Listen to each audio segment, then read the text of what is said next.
이제 118쪽 힘이 있으면서 약한 사람이 잘못을 잘 참으면 이야말로 제일의 참음이다. 미약한 이가 힘과 위력을 겁내어서 아무 말 못하는 것은 두려움일 뿐 참음이라 하지 않는다. 자기보다 힘 있는 이에게 참는 것은 나를 해치지 않을까 하는 환난을 두려워하는 마음이기 쉽고, 자기와 비슷한 이와 다투다가 참음은 서로 해로울까 두려워함이나 미약하고 못난 이에게 능히 참음은 참음 중에서도 제일이다.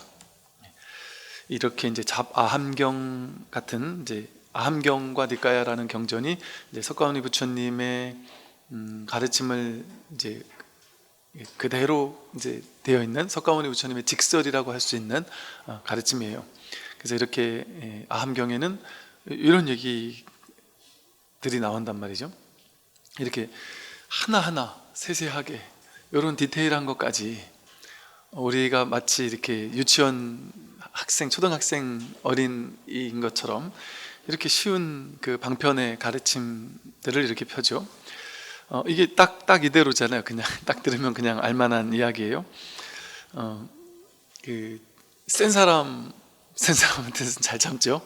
보통은 이제 센 사람한테는 잘 참고, 세지 않은 사람한테는 이제 말도 함부로 하거나 이러기가 보통은 쉽죠.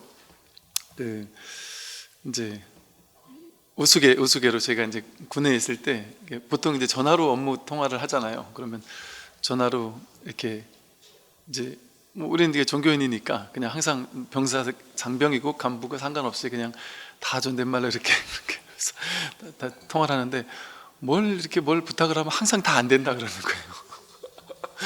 다 안 된다고. 근데 희한하게 우리 법당 총무 이렇게 간부님들이 와가지고 전화하면 대본에 다 된다. 다 돼요. 안 되는 게 없어요. 그 희한하게 왜 이렇게 되죠? 근데 저도 나름 계급이 있는데 왜 안 될까요? 그러니까 우리나라 사람은 그렇다 하더라고요. 그때 이제 우스개로 그런 얘기를 하더라고요. 상대가 강하면 그냥 이렇게 낮추고, 또 상대가 약해 보이면 이게 좀 만만하게 보는 경향이 보통 사람들은 있다, 이런 얘기를 그때 이제 하는 걸 들었는데 뭐라더라? 뭐라게 이렇게 재밌게 얘기를 한 게 있었어요. 근데 이제 우리가 보통은 그러고 살죠. 보통은 이제 그런 상에 높다 낮다 이런 그리고 그런 생각을 가지고 그 사람을 이렇게 높다 낮다고 이렇게 판단하고 이러기가 쉽죠. 근데 사실은 이것도 이제 방편의 가르침일 뿐이지,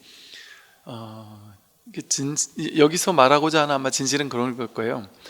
높다 낮다라는 그런 분별이 있는 사람에게 이렇게 방편으로 설명을 한 것이지, 여기서 말하고자 하는 어떤 진실은 이런 생각이 없는 거예요. 내가 힘 있는 사람이다, 힘 없는 사람이다, 높은 사람이다, 낮은 사람이다.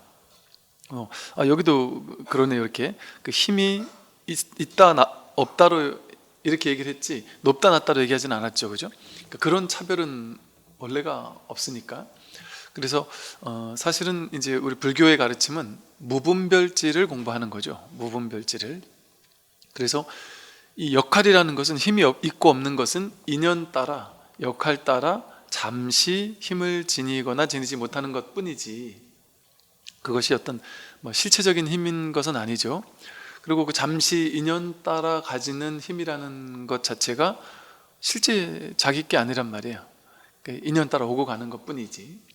그래서 여기서 말하고자 하는 것은 진짜 참음이 뭐냐, 인욕바람일 혹은 진짜 참는다는 게 뭐냐, 그거는 나는 힘이 있지만 힘 없는 사람에게 내가 참아줄게, 또 힘 있는 사람이 하니까 내가 어쩔 수 없이 참아야지, 이제 이런 생각을 가지고 참는 거는 억지로 해야 되는 거잖아요. 유의조작으로 참고 싶지 않아도 참아야 되거나, 이 참는 것이 좋은 거라고 하니까, 이렇게 힘 있지만 약한 사람에게 참는 게 좋다고 하니까 참는 걸 실천해야 되는 거잖아요. 근데 진짜 참는다는 건 뭐냐면 억지로 하는 일이 전혀 없는 거예요. 너무나도 당연한 일이 되는 거죠. 즉 내가 참아야지 하고 이제 억지로스럽게 참는 게 아니라, 이게 본성은 공하다라는 것을 깨닫고 보면 참고 말고 할 게 없는 거예요. 이거를 실제라고 내가 느꼈을 때 참아야 되잖아요. 누가 나한테 욕을 했다, 나를 공격했다, 나를 힘들게 했다 그랬을 때 그거를 억지로 참아야 되잖아요.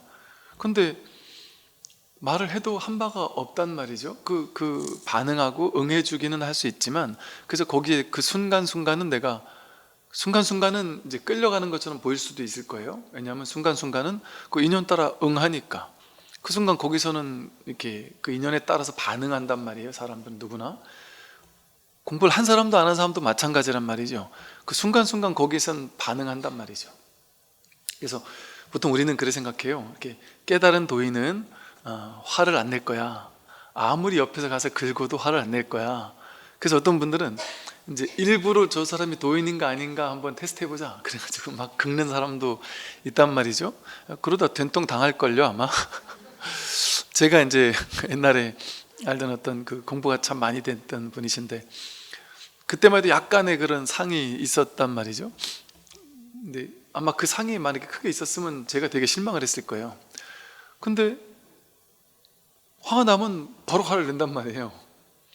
그냥 그뿐인 거예요. 그것뿐이에요 그냥. 근데 그렇게 인연에 반응하지도 않는다? 그럼 되겠습니까? 우리가 이 세상을 살 수 있을까요? 그러면 부처님이라는 존재는 되게 이 세상살이 아주 부적합한 인물이 될 거예요. 하다못해 누가 와서 욕을 하든 한 대 때려도 아무렇지도 않고 시죽해지고 웃고만 있다면, 자비로운 눈빛을 보내고만 있다면 되겠습니까? 그러면 여러분이 그런 사람 되기를 원하나요? 여러분이 이 세상을 살아야 되는데, 깨닫고 나도 이 세상을 살아야 된단 말이에요. 꿈을 깨는 것처럼 깨고 나면 이 세상이 확 사라지는 게 아니라 자기 망상의 세계가 사라질 뿐이지 현실은 그대로 살아야 됩니다. 그러니까 분별 다 할 줄 알아야 돼요. 깨달았다고 해서 분별이 없어지면 안 됩니다. 분별 그대로 할 줄 안단 말이에요. 그러니까 깨닫고 나면 남들이 내 자식을 아주 막 잘못하게 했는데도 불구하고 그냥 허허 하고 웃고 말지 않는단 말이에요. 그냥 참고 막 이러지 않는단 말이에요. 잘못된 건 잘못했다고 얘기하고, 또 특히나 우리가 좀 그런 사람들 있잖아요. 회사에서도 그렇고 자기가 힘이 있으니까 밑에 사람을 막 함부로 해놓고는 나는 그래도 된다고 생각하는 사람이 있어요. 그리고 밑에 사람이 반발을 못하고 그냥 그걸 당하고 있으니까 거봐, 난 원래 이래도 되는 사람이야, 이렇게 생각하는 사람이 있을 수 있잖아요. 그럼 그런 사람에게 그냥 당하고 있는 게 도인이겠냔 말이에요. 허허 웃으면서 그것도 다 허망한 건데 하고 있겠냔 말이죠. 명쾌하게 얘기하겠죠. 눈 똑바로 뜨고 앞으로 그렇게 하지 마라, 기분 나빴다. 그렇게 얘기를 해야죠. 뭔가 좀 이렇게 누군가에게 예를 들어 좀 당하거나 이런 게 있었다. 그러면 할 말 하고 그렇게 해야 되는 거죠. 그러나 예를 들어 이제 누가 나를 예를 들어 뭔가 이렇게 조금 기분 나쁜 약간 성적인 추행 같은 어떤 뭐 이렇게 언사를 나한테 했다. 근데 그게 나는 상당히 듣기 싫었다. 그러면 명확하게 얘기해야 되겠죠. 아니다, 난 이거는 아주 기분 나쁘게 들린다 하고 앞으로 절대 이렇게 하지 마라, 이렇게 명확하게 얘기를 해야 되겠죠. 그런데 이제 공부인과 공부인 아닌 차이는 그 말을 하고 안 하고의 차이가 아니라 그 뒤에 가서 그렇게 말하고 나서 끝인 거예요. 내가 할 말 옆에서 딱 했고 거기서 이제 끝이란 말이죠. 그걸 질질 끌고 가지 않는단 말이에요. 근데 이제 보통은 그런 일 있으면 거기서도 말을 할까 말까 막 벌벌벌 떨다가도 한마디 하고 나서도 이제 뒤에 가서 계속 상처받는단 말이에요. 막 평생 상처받으면서 그 사람에게 나는 정말 이런 대접을 받았고 하면서 막 이거 평생 막 상처로 남는단 말이에요. 그게 이제 이걸 자꾸 쥐고 있는 것이죠. 그럼 그게 자기를 괴롭힌단 말이에요. 나를 괴롭힌단 말이에요. 그러니까 그걸 내려놓으라는 거예요. 앞에서 이 사람한테 부조리를 당하더라도 불교는 다 내려놓으래. 그럼 불교에서는 아무리 내가 남들이 나한테 괴롭혔어도 그냥 다 내려놔야 돼. 이거 잘못된 생각이에요. 그렇게 하라는 얘기가 아니에요. 그 내려놓으란 말은 그 말이 아니에요. 인연 따라 응해야 된단 말이에요. 반응해야 된단 말이에요. 지렁이도 밟으면 꿈틀 하듯이 부처인데 꿈틀 안 하겠습니까? 당연히 할 말 하고 할 건 다 한단 말이죠. 그러나 두 번째, 세 번째 화살을 안 맞으니까, 그 생각을 질질 끌고 다니지 않으니까 거기서 끝이란 말이죠. 그게 자기를 살리는 일이니까, 나를 깨어나게 하는 일이잖아요. 안 그러면 내가 그 사람에게 한 번 당한 것도 억울해 죽겠는데 평생 두고두고 계속 그 생각을 할 때마다 막 화가 나고 비참할 거 아니에요. 근데 그런 그 쓸데없는 어떤 더러운 잔재를 내 안에 안고 살 필요가 있습니까? 그럴 필요가 없는 거예요. 그러니까 사실은 첫 번째 그 사람이 나한테 욕한 건 그 사람 잘못인데, 두 번째부터 그걸 계속 되새김질하면서 스트레스 받는 건 두 번째 화살이라고 해서, 두 번째 화살부터는 자기가 쏘고 자기가 맞는 거예요. 그래서 부처님께서 두 번째 화살을 맞지 말라고 하셨죠. 그래서 이게 이제 진정한 참음이에요. 진정한 참음에는 이렇게 막 억지로 이렇게 하는 게 아니에요. 그냥 할 말 하고, 그러고 나서 그냥 저절로 거기에 탁 놓아진단 말이에요. 실체가 없으니까, 정말로 실체가 없으니까, 인연 따라오고 가는 거니까. 자기 마음에서 분별을 하니까 그걸 쥐게 되고, 쥐니까 그게 문제가 되거든요. 그 탁 내려놓으려면 내려놓을 수 있거든요. 이게 한 생각 차이잖아요. 사실은 되게 심각하다고 느끼는 것도 사실은 한 생각 차이거든요. 한 생각 차이. 나는 너무나 이 수치심 내지는 또는 누군가에게 뭔가 이게 막 당한 것 때문에 너무 괴롭다, 뭐 이게 당했다는 게 막 누군가가 나를 이렇게 괴롭히기도 하고, 몰래 막 뒤에 가서 막 이간질 시키기도 하고, 이런 일들이 세상에는 있어요. 근데 어쩌면 그걸 행한 사람도 자기가 이간질 한다라는 생각 없이 자기가 피해받을까봐 두려워서, 나에게 피해가 갈까봐 두려워서 이제 그러는 거일 확률이 높아요. 그러니까 사람들이 나를 그렇게 피해준 사람조차도 그 사람이 진짜 천하에 태어나면서부터 원래가 죽일 놈이라서, 나쁜 놈이라서 그런 일을 했다기보다는 사람들은 다 두려운 사람들이거든요. 나라는 게 부스러질까봐 두려운 거예요. 그러니까 내가 살고 싶은 거예요. 내가 살고 싶으니까 핑계를 댈 수밖에 없고, 그러면 딴 사람은 핑계를 대고, 내가 살지 않으면 큰일 났다는 이런 어리석은 망상과 두려움에 시달리고 있거든요. 그러니까 그 두려움 때문에 단 사람을 막 이렇게 탓하고 이런 일을 하곤 하죠. 우리도 해봐서 알잖아요. 저를 포함 우리 모두가 살다 보면 그렇게 반응이 나온단 말이에요. 나올 때가 있단 말이죠. 그러니까 그런 걸 본다면, 저 사람도 절대적인 그런 어떤 나쁜 놈이거나 그런 거보다도 알 수가 없는 거예요. 어떻게 하다가 그런 행동을 하게 됐는지. 그러니까 그걸 무조건 단정해서 나쁜 놈이라고 할 거보다도 마치 이거와 같은 거예요. 이게 이제 우리 그 분별 없는 자리에 한번 깨어난다, 이 말은 이게 공성을 한번 자각한다, 내지는 이 지혜를 깨닫는다, 이 말은 무슨 말이냐면, 남들이 나한테 좀 안 좋은 말을 했어요. 안 좋은 말을 한 것 때문에 내가 스트레스 받아 죽을 것 같고, 어떤 사람은 스트레스 1을 받고, 어떤 사람은 10만큼 스트레스를 받고, 어떤 사람은 막 100만큼 죽을 것 같은 스트레스를 받아서 평생을 스트레스 받으면서 살 수도 있겠죠. 그러면 1을 받든지 10 받든지 100을 받든지는 자기에게서 나온 거잖아요. 그러니까 이걸 너무나도 스트레스 받아서 죽을 것처럼 평생 트라우마로 안고 사는 사람이 있어요. 말 한마디가 놀랍다니까요. 이 사람이 살아가는 삶이 얼마나 바스러지기 쉬운 존재인 건지가 너무 놀라운 것이, 남들이 하는 내 속을 끓는 말 한마디가 내 인생을 완전 뒤바꿔 놓는다니까요. 이런 상담을 하는 경우가 종종 있어요. 보살님들이 남편을 너무너무 이제 막 싫어하고 미워하고 마음에 확 닫힌 거예요. 저 사람이 뭔 짓을 해도 나는 이 닫힌 마음을 열 수가 없다, 이렇게 얘기를 해요. 그래도 평생 얼굴 보고 살 사람인데, 그렇다고 이혼도 안 할 거고 평생 얼굴 보고 살 사람인데 그런 마음 가지고 어떻게 살죠? 도대체 어디서부터가 잘못된 거예요? 그랬더니, 그렇지 않아도 뭐 이렇게 조금씩 마음에 안 들었는데 이렇게 잽을 계속 맞고 있다가 한번 크게 그냥 한 방 내가 충격을 받았던 사건이 있다. 그럼 그 사건이 대부분 말이에요. 우리가 화가 나다 보면, 너무 화가 나다 보면 딴 사람한테는 아무리 화가 나도 할 말 안 할 말 가려가며 하잖아요. 근데 이제 가족에게는 내가 막 화가 났을 때 그 안에 있는 말을 그냥 나도 모르게 그냥 이 화난 것 때문에 확 해버린단 말이에요. 근데 진짜 우리 부부간이나 가족 간일수록 오히려 절대 해서는 안 되는, 끝까지 이 말은 내 마음엔 있어도 절대 하면 안 되는 그런 어떤 그 상대를 너무 강력하게 이건 충격받을 만한 그런 말들이 있을 수 있잖아요. 근데 그 말 한마디를 딱 해버렸는데 그때 막 너무 충격을 받은 거예요. 막 그래서 야, 지금 저 사람이 화가 나서 저랬다고 하더라도 저 마음이 늘 마음속에 있었던 거 아니야? 저런 마음으로 나를 지금까지 봤단 말이야? 그게 막 너무 막 정신적 충격이 너무 강해가지고 그 다음부터는 이 사람이 뭔 짓을 해도 하나도 일도 예쁘지가 않고 아무것도 마음을 열지가 않고 대화를 딱 차단해버리고 집에서 거의 뭐 대화 자체가 없는 거야. 그냥 단답형 필요한 말만 하고. 근데 어쨌든 필요하니까 자식에게도 필요하고 자식을 위해서라도 내가 참아야 되고 뭐 이런 어떤 그 필요에 의해서 어쩔 수 없이 살긴 살아야 되지만 그런다는 얘기를 하더라고요. 그랬던 분에게 제가 이런 말 한 적이 있어요.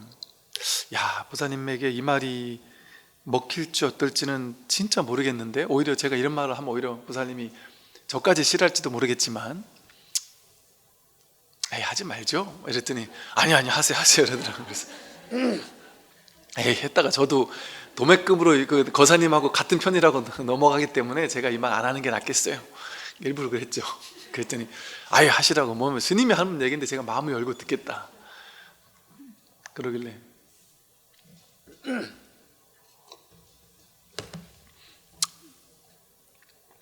말 있잖아요.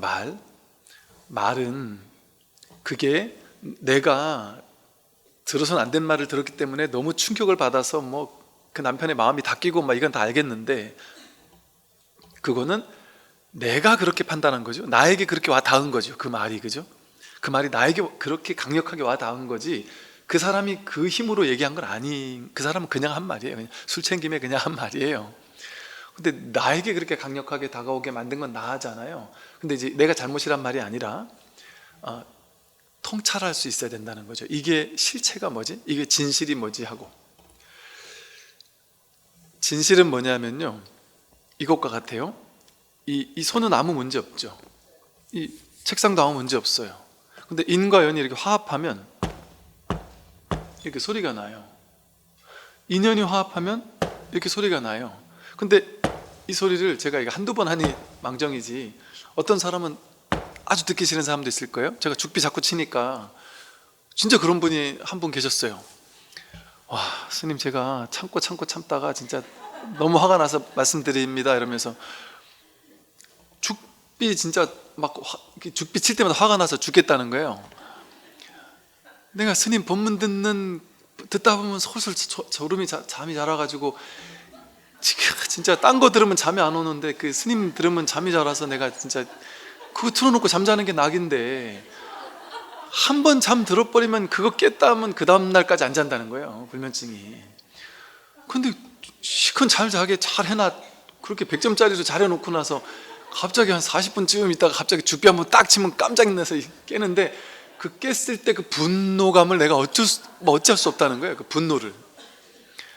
그럼 본인도 알긴 안 돼요. 스님이 나쁘지 않은 건 아는데 왜 저걸 반드시 해야만 할까? 저 죽비 저거 좀 안 하면 안 될까? 막 하면서 막 너무 분노를 한다고 그렇게 얘기를 하고 이런 사람도 있단 말이죠. 그럼 보세요. 죽비 치는 것은 그냥 죽비 이것과 똑같아요. 근데 어떤 사람은 이게 화가 날 정도로 막 스트레스 받을 수도 있고 그래서 저 구독 끊습니다 이런 사람도 있을 수 있겠죠. 당연히 그게 듣기 싫어서. 예를 들면 사람에 따라 그럴 수 있는 거예요. 그리고 옛날엔 그러니까 제가 이거 너무 많이 한다고 막 이거 이제 보통은 점잖게 얘기하잖아요. 보통은 점잖게 스님 목이 아프실 것 같아서 걱정입니다 이렇게 점잖게 보통은 얘기하고 이러는데 이제 사람의 성격에 따라 그냥 대놓고 얘기하는 사람들이 또 종종 있잖아요. 참다가 진짜 그 끄끄 소리 진짜 듣기 싫어가지고 구독을 끊습니다 이런 분 있다니까요. 예. 그러니까 보세요. 같은 소리인데 이게 스트레스를 1 받는 사람이 있고 스트레스를 10 받는 사람이 있고 스트레스를 100 받는 사람이 있어요. 구독 끊을 만큼 스트레스 받는 사람이 있다니까요. 그러면 이거 자체가 문제일까요? 제가 문제가 아니란 말이 아니라 그 소리 자체가 문제, 인과 연이 화합하면 일어나는 게 소리란 말이에요. 그런데 그 소리가 어디서 나왔습니까?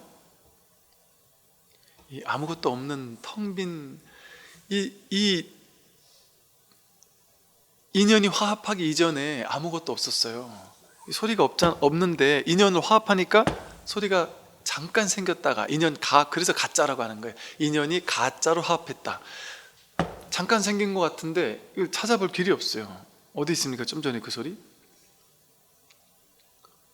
있다고도 말하기도 뭐하고 없다고 말할 수도 없고 그냥 이렇게 의미 없이 왔다 갔단 말이에요.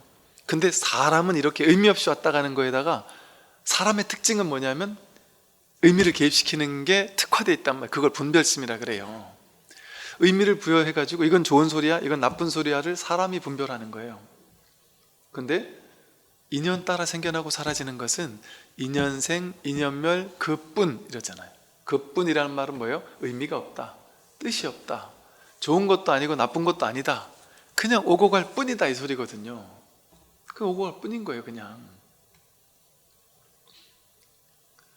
그런데 사람은 자기 업습에 따라 이거에 해석을 하는 거예요. 업습에 따라.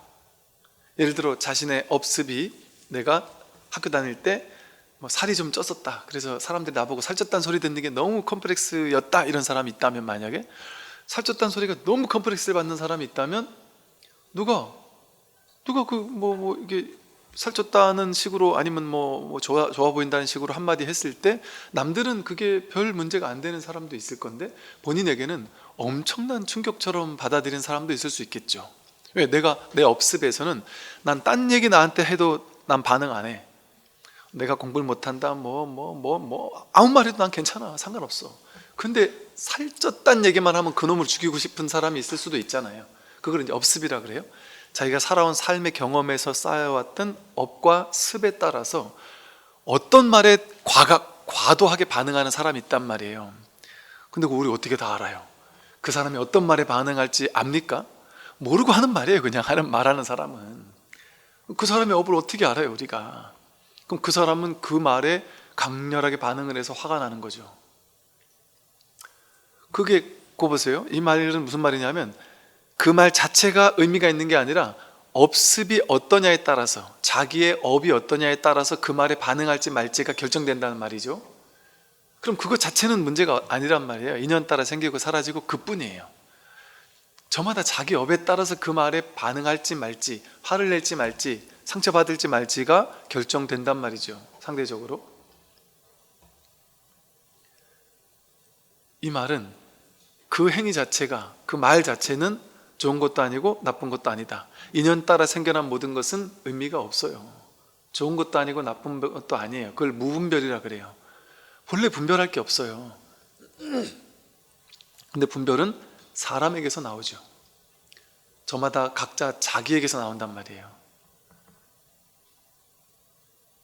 그런데 그 분별을 따라가지만 않으면, 분별을 따라간다는 걸 뭘 분별을 따라가냐 하면은 이 소리를 가지고 좋다라고 생각해서 그 좋다라는 생각을 믿거나, 스님 자꾸 좀 두들겨 주세요, 이거 딱 두들겨 정신이 바짝 들으면서 뭔가 확 깨달을 것 같은 뭔가 생각이 일어나니까 자꾸 두들겨 주세요, 이런 사람도 있고, 한 번만 더 두들기면 구독 끊는다, 이런 사람도 있단 말이죠. 그러니까 이 인연은 하나의 인연인데 이거에 따른 해석은 다 다르단 말이에요. 근데 실상은 뭐예요? 아무 의미가 없어요. 이게 다예요. 그냥 이게 다라는 말이 무슨 말인지 아시죠? 이게 다다 이 말은 분별할 게 없다, 그 이것뿐이다 이거거든요.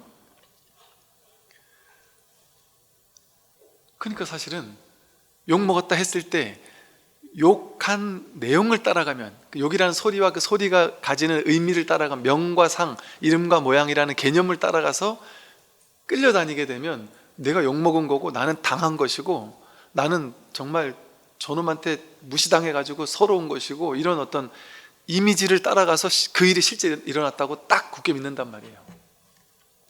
근데 제가 많은 분들을 만나보면 똑같이 저 사람한테 욕을 먹었단 말이에요.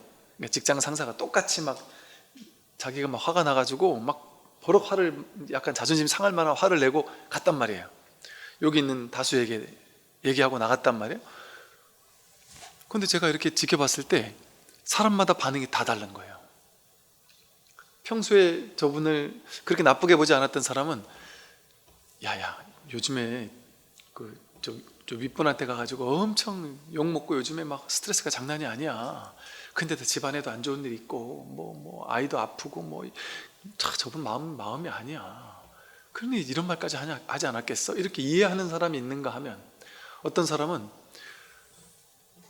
와 어떻게 잘못한 일을 가지고 그래야지 이렇게 감정적으로 우리를 이렇게 할 수가 있지? 그러면서 저 사람 옷 벗겨버릴까? 이런 식으로까지 얘기하는 사람이 있다니까요.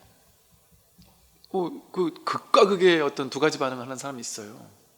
그리고 또 어떤 사람은 야 사실 틀린 말 아니잖아, 우리가 잘못한 거잖아, 이런 사람도 있다니까요.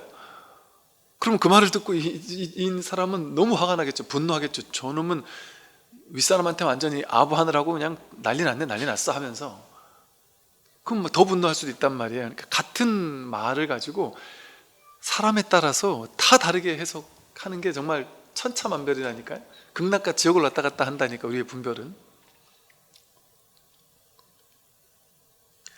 그래서요, 이게 지금 이런 비유를 들었으니까 그렇지 더 심한 비유를 들잖아요. 그러면 너무 충격적인 일이 될 수도 있고 아무것도 아닌 일이 될 수도 있는 거예요. 사실은 인연 따라. 내가 A라는 사람이 너무 좋았는데 그 사람이 나를 좋아하는 줄 알고 막 서로 설레는 감정이 오고 가고 하다가 그 사람이 내 손을 잡고 뽀뽀를 했어요. 그럼 난 너무 행복했어요. 예를 들어 너무 행복했어요. 그냥 그때는. 그런데 한 달 지난 다음에 뒤늦게 안 거예요. 그 놈이 벌써 2달 전부터, 나한테 뽀뽀하기 그 2달 전부터 딴 여자를 사귀고 있었고, 나한테 어장관리 하면서 좀 막 그 스킨십까지 했단 말이야 이러면서 분노할 수 있잖아요. 그러면 그 순간에는 좋았던 것도 지나고 나서 안 좋을 수 있잖아요. 그죠? 그럼 그건 좋았던 겁니까? 안 좋았던 겁니까? 그 순간은 좋았다 치더라도 지나고 나서 막 분노할 수 있잖아요. 그죠? 그럼 그렇게 우리 감정이라는 거는 그때의 감정과, 그러면 이건 어떻게 해야 되죠? 그거를, 감정을.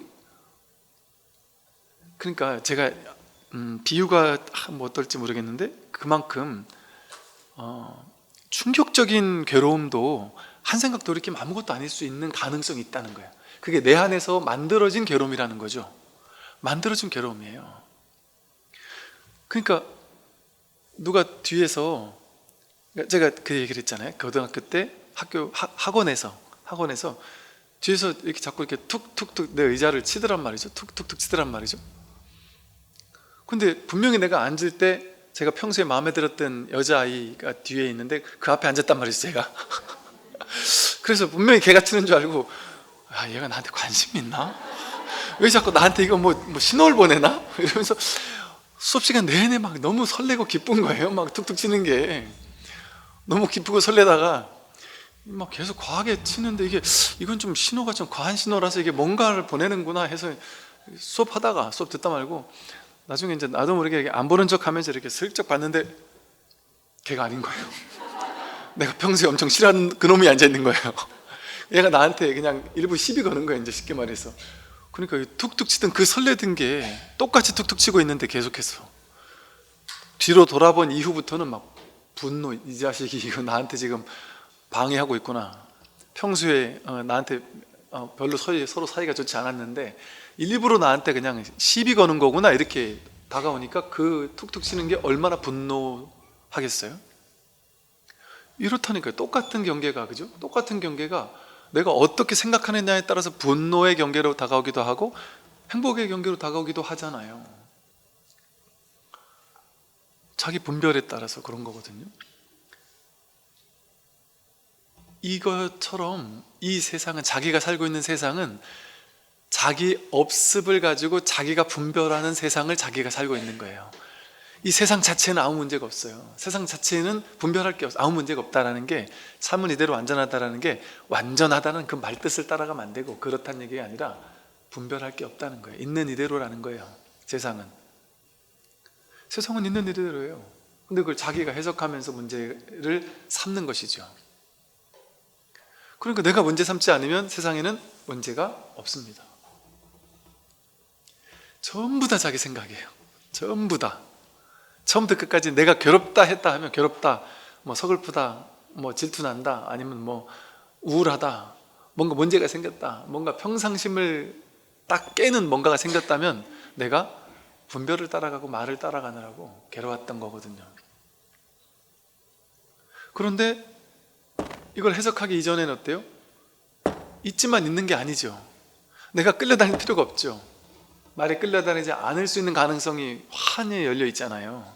그러니까 이거 스트레스 받을 수도 있고 안 받을 수도 있어요. 그러니까 이 텅 빈 가운데서 인연이 화합하면 이렇게 일어날 뿐이잖아요. 아무 게 없잖아요. 그냥 이게 텅 빈 공에서 왔다가 공으로 갔잖아요. 내가 붙잡을 수 있는 게 없잖아요. 내가 쥔다고 해서 쥐어지지도 않고 정신적으로 그냥 혼자 스트레스 받는 거지, 아무것도 아닌 거잖아요. 이걸 깨닫는 게 진짜 참없는 겁니다. 인욕바람이래요.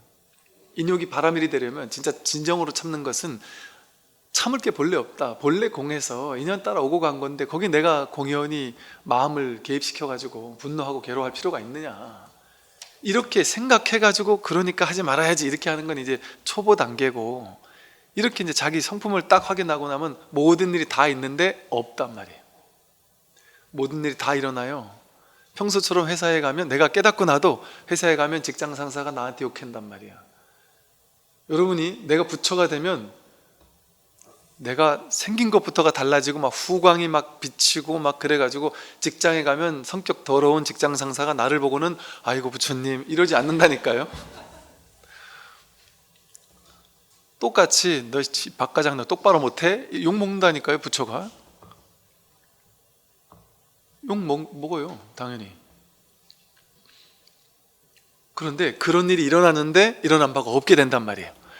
놀라운 일이 벌어지는 거예요.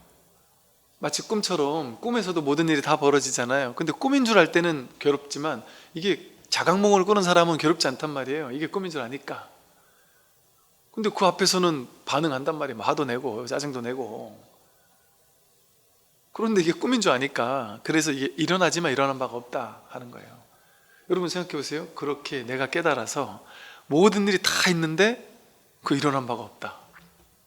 근데 그게 마치 뭐와 같으냐면, 여러분 놀이공원 가서 귀신의 집 들어갔다 오거나 놀이공원 가서 뭔가 재미난 걸 하고 오면, 또 뭐 부루마블 게임 같은 걸 하면 그때만 재밌잖아요. 근데 이게 거짓말인지 훤히 알잖아요. 여러분 영화 볼 때 영화 속 스토리에 막 확 빨려 들어가서 막 울고 웃고 하지만 영화 보기 전에도 알고 영화 보고 난 다음에도 알잖아요. 이게 가짜인지. 볼 때만 진짜인 것처럼 노는 건 줄 알잖아요. 그럼 실체가 아닌 줄 안단 말이에요. 실체가 아닌 줄 알지만 마땅히 비용을 들여가면서 그거 보죠. 일부러 돈 내가면서 귀신의 집 간단 말이에요. 놀이공원 간단 말이에요. 즉 진짜가 아닌 줄 알아도 안다고 해서 즐기지 못합니까? 진짜가 아닌 줄 알 때 더 즐길 수 있죠. 가짜인 줄 아니까 더 재밌잖아요. 귀신의 집 가는데 이게 진짜 귀신인 줄 알면 즐길 수 있습니까? 진짜 귀신이 아닌 줄 아니까 그냥 막 깜짝 지게 놀래기도 하고 울고불고도 하고 귀신 때리기도 하고 막 별의별 짓 하다가 나와가지고도 울면서 또 웃어요. 또 재밌다고 하면서 또 들어가기도 하고. 즉 이와 같이 삶이 공허해지는 게 아니에요. 이건 이제 공을 잘못 공부했을 때, 머리로 잘못 이해했을 때 허무주의에 빠지게 되거든요. 근데 이게 중도를, 이 공하지만, 이게 공적하지만 영지한 이 두 가지 측면을 온전히 같이 깨닫게 됐을 때 그냥 공허감에 빠지지 않아요. 이게 살아있는 공이라는 거예요. 그러니까 춤추는 공 이런 표현을 쓰기도 해요. 살아있는 공이라서 이게 그냥 허무주의에 빠지는 그런 공부가 아니에요. 그 삶이 막 박진감 넘치게 놀이터가 된다니까. 인생이, 삶이 유희산매 이러잖아요. 유희, 즐거운 놀이터가 된다. 그러니까 이 삶을 가지고 노는 거예요. 근데 어릴 때 노는 삶은 놀이터 가면 이 놀이하는 가짜 상황에 우리가 들어가서 노는 거잖아요. 그럼 생생함이 덜하잖아요. 아무래도 게임 같은 것도 게임 속에 들어가서 막 게임을 해도 막 많이 생생한 것 같아도 100% 생생하진 않잖아요. 근데 깨어난다는 건 뭐겠어요? 이 정말 100% 생생한 모든 것이 진짜 같잖아요. 여러분 돈 버는 거 진짜 같잖아요. 진짜 내 돈 같잖아요. 아빠 엄마 진짜 내 아빠 엄마 같잖아요. 내 자식 진짜 내 자식 같잖아요. 진짜 같단 말이에요. 막 생생하단 말이에요. 이게 감정도 막 진짜 감정 같단 말이에요. 생각도 진짜 생각 같고, 이 생생한 놀이터에 온 것을 환영합니다. 이 생생한 놀이터라면 이 삶이 얼마나 정말 가볍겠어요? 즐거우면서. 그러나 본인은 깨어나지 못한 사람이 와가지고 울고불고 하면 그 앞에서 심각한 척을 같이 해준단 말이에요. 그 앞에서는 야, 그 아무것도 아니야 이렇게 퉁치지 않는단 말이에요. 그 사람은 심각하니까. 그렇게 하면 그 사람이 나를 무시할 거거든요. 저 사람 뭐 공부 좀 됐다 그래가지고 찾아갔더니 나를 무시하던데, 이렇게 생각할 수 있단 말이에요. 그럼 그 사람 앞에서는 진지하게 얼마나 힘들겠냐 하고 그 연극을 또 해줄 수 있단 말이에요. 응해서 맞춰서. 그러니까 부처님이 하신 게 그 일이에요. 부처님은 지금 꿈속에서 지금 다들 막 괴롭다고 하니까 부처님 보기엔 웃기는 거죠. 그냥 부처님은 재밌는데, 근데 중생들이 하도 괴로워하니까 알겠다. 그래서 법문해 준단 말이에요. 그래서 사실은 부처님의 법문은 그 농담 같은 법문인 거예요. 법문이, 우리는 불교를 잘못 알고 있어요. 부처님 법문은 거룩하고 진지하고 심각하고, 그래서 절에 가면 항상 호들갑 떨면 안 되고 조용해야 되고 거룩해야 되고 장엄한 모습으로 천천히 걸어야 되고 법당에서 떠들어도 안 되고 이빨을 보이거나 히덕거려도 안 되고 심지어는 막 뒤꿈치도 들고 다녀야 되고 막 이런 식의 어떤 그 너무 거룩함, 그것을 불교라고 착각하고 있잖아요. 그거 완전 착각이라니까요. 부처님은 농담같이 법문을 하시는 분이에요. 이게 심각해서, 너무 실체적으로 심각해가지고 이 괴로움에서 벗어나게 해야 돼 이런 무게감이 없다니까요. 그건 누가 있어요? 일반 우리들은 옛날에 우리 사회운동 할 때 어때요? 막 데모하는 사람들 보면 엄청 심각하지 않아요? 데모하는 사람들 보면 엄청 심각해요. 이게 웃으면서 못해요. 농담처럼 데모하는 사람 봤습니까? 안 그래요. 너무 심각해요. 그리고 저놈들은 실질적인 적인 거예요. 죽일 놈들, 나쁜 놈들인 거예요. 그 저놈을 두둔하는 사람은 막 같은 적인 거예요. 쉽게 말해 이렇게 느껴진단 말이에요. 실체감이 너무 강하니까. 그러면 그거는 저 사람을 적처럼 느끼면서 자기를 죽이는 일인 줄 몰라요. 저 사람을 표독스럽게 미워하면서 자기 자신이 표독스러워지고 있거든요. 세상을 농담처럼 살 수가 없어요. 즐기며 살 수가 없어요. 왜? 세상을 어떻게 즐기며 살아? 저놈이 나쁜 놈인 건 실체적 진실인데, 저 사람에게 핍박받는 사람도 실체적 진실인데 이렇게 느낀단 말이에요. 그러니까 유의삼매라는 게 있을 수가 없어요. 너무 심각해요. 삶이 심각해요. 그러니까 마음에 맺히는 게 많단 말이에요. 한이 많고. 그런데 진짜 중도적인 정치인이 나온다면 얼마나 좋을까, 난 그 생각을 하거든요. 저는 정말 이 중도로서 깨어난 사람들이 정치를 한다면 이 사람은 보수든 진보든 다 편견 없이 들어줄 거거든요. 그러나 자기 결단은 내리겠지만 완전 열린 마음으로 지혜롭게 세상을 바라보지 않을까요? 그러면서도 막 그 정치인들 막 질의응답하면서 막 나중에 격해져가지고 막 싸우고 막 욕하고 난리 나잖아요. 근데 아마 싸우면서도, 물론 말은, 언어는 싸우고 있는 말이에요. 근데 서로 웃으면서 할 수 있을 거야 아마. 막 농담하면 농담 섞어가면서 막 싸울 건 싸우되 재밌게 싸울 수 있을 거야 아마. 왜? 이게 실제 심각한 게 아니니까. 마치 꿈과 같은 것이기 때문에. 농담 같은 거거든요. 그러니까 세상에 그렇게 막 죽어라고 생각한 일이 없단 말이에요, 진실은. 그러니까 막 내가 실질적으로 죄라고 생각해서 죄의식을 느껴야 그걸 참여하죠.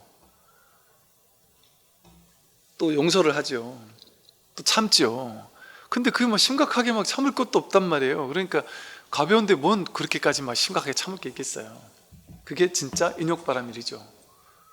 그게 이제 가벼운 삶이에요. 뭐 심중함이 없는 삶이에요. 그렇다고 그 사람이 뭐 그냥 아주 가볍기만 한 사람인 건 아니란 말이에요.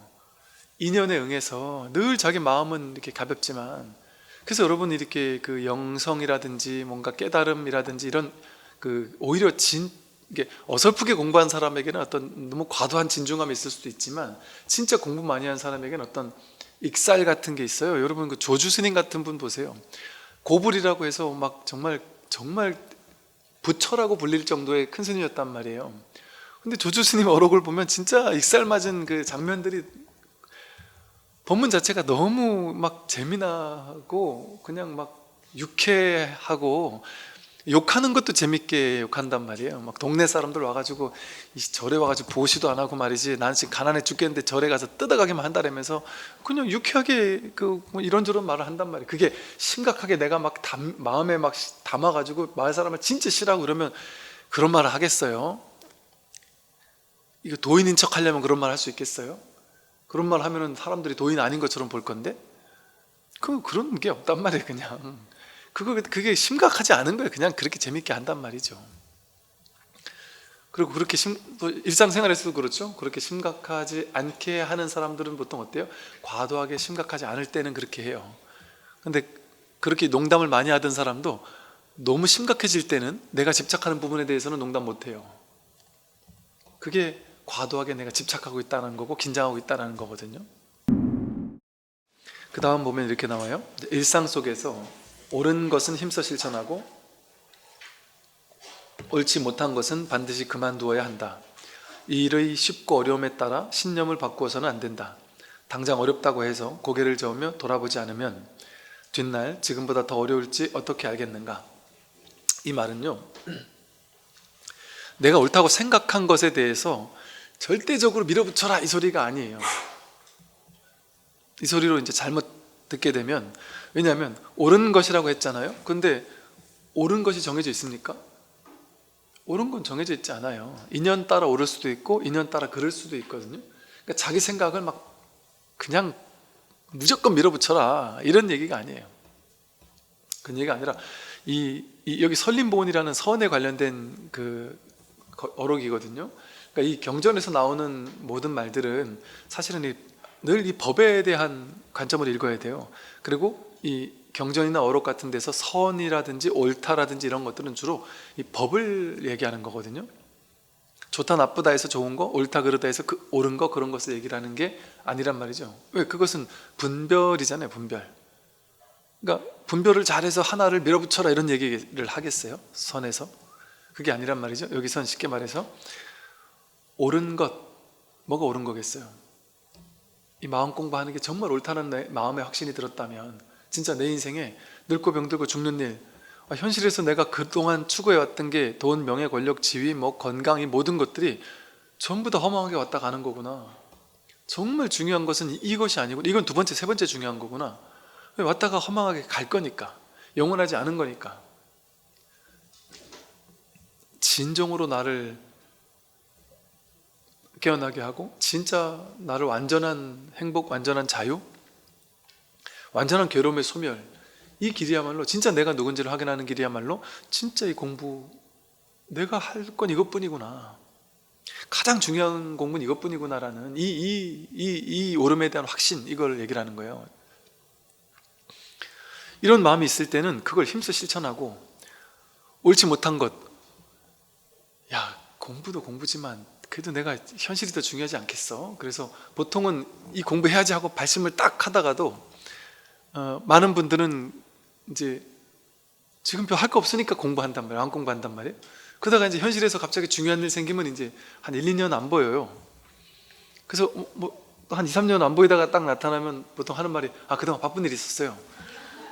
뭐요? 뭐 자식이 고2 또 고3도 되고 또 바쁜 일 있었다면 또 갑자기 남편 회사가 좀 바빠져가지고 뭐 그러기도 하고, 뭐 뭔 일 때문에 뭔가 이렇게 잠깐 끊는단 말이에요. 끊었다가 나중에 이제 일 처리 다 끝나고 나면 그때 가서 이제 좀 여유 생기니까 그때 가서 이제 공부한단 말이에요. 그러면 여유 생길 때 공부하면 어떻겠어요? 여유 있을 때 공부하는 게 간절하겠습니까? 간절 안 해요. 그냥 시간도 때우고 이렇게 절에 가서 도반들과 재밌게 이야기도 하고 뭐 봉사도 하고 재밌으니까 가서 한단 말이에요. 그럼 간절함이 사라지고 나서 와서 하면 오히려 안 될 수도 있단 말이에요. 오히려 막 바쁘고 힘들고 막 그럴 때 더 놓지 못하게 돼 있어요. 이게 제대로 말씀이 되면.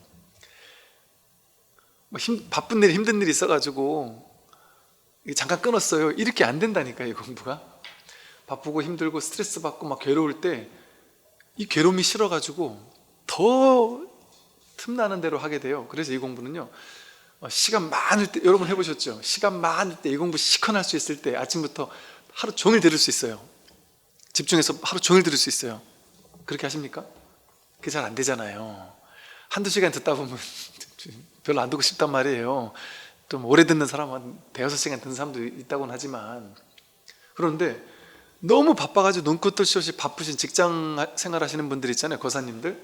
그분들이 이 공부가 너무 좋다 그러면서 뭐라 했으냐면, 마음 같으면 직장 때려치고 공부만 하고 싶긴 한데 회사 출근하는 시간이, 저는 직장하고 집값이 서울이 너무 비싸서 멀리 떨어져 살더라는 거예요.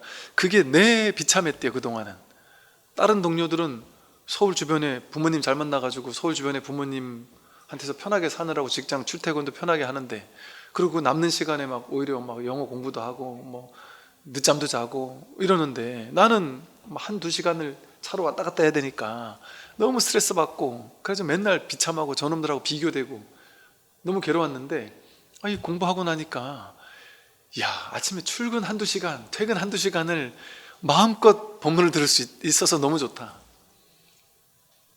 그리고 또 이제 차 운전하러 오고 가고 할 때는 조용히, 아무 진짜 뭐 저런 거 없이 그냥 온전히 본문만 들을 수 있어서 너무 좋다. 그렇게 하고 나니까 오히려 그 짬짬이 공부하는 시간이 너무 좋더라.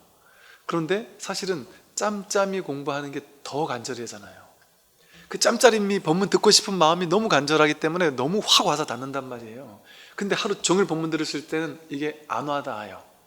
아침부터 그냥 너는 지져라 하고 틀어놓고, 뭐 지져라는 그렇고 틀어놓고 그냥 내 할 거 한단 말이에요. 그냥 뭐 때로는 TV도 틀어놨다가 스마트폰도 보다가 얘는 계속 나오고 있어요. 밥도 하다가 청소도 하다가 빨래도 하다가 뭐 이것저것 하다가 제대로 듣는 시간 별로 없단 말이에요. 그러면 이게 오히려 영양가가 별로 없을 수도 있단 말이죠. 그래서 이 공부에 대한 탁 마음이 있으면, 진짜 발심이 된다면, 이 공부가 잘 되고 안 되고에 따라서, 쉽고 어려움에 따라서 신념을 바꾸지 않아요. 이게 가장 중차대한 신념이기 때문에, 이 공부에 대한 발심이. 당장 어렵다고 해서, 안 된다고 해서, 공부가 안 된다고 해서 고개를 점에 돌아보지 않고, 뒷날 지금보다 더 어려울지 어떻게 알겠는가? 지금 미리 닦아놓지 않으면 나중에 정말 힘든 게 왔을 때, 그때 가서 공부하면 늦을 수 있단 말이에요. 지금 공부 이거 하루라도 젊었을 때 해야지. 이거 한 80 넘어가신 분들은 선생님 저는 이제 나이가 들어서 여유 있을 때 공부하려고 했는데 이 본문이 안 들려요 이러고, 또 나이 들어서 이제 좀 천천히 공부하려고 했는데 책 잔뜩 사다 놨대, 젊었을 때. 근데 이제 보려니까 눈이 아파서 이거 못 보겠다는 얘기를 하시거든요. 그게 이해가 돼요. 이제는 안 보이더라고요. 완전히 안 보인다는 게 아니라 이게 나이가 들수록 그런단 말이죠. 집중도 떨어져요. 몸도 힘들고. 그리고 법당에 오고 싶어도 이 무릎이 안 좋아지셔서, 연세 많으신 분들은 무릎이 안 좋아서 들어가고 나가고 높은 데를 걷지를 못하셔서 아예 엄두를 안 내시는 분들도 많고. 그러니까 공부할 여건이 확 된다고 해서 공부되지 않는다니까요. 그래서 이 공부는 진짜 딱 그러니까 너무 늦어지기 전에 해야 돼요. 지금이에요, 지금.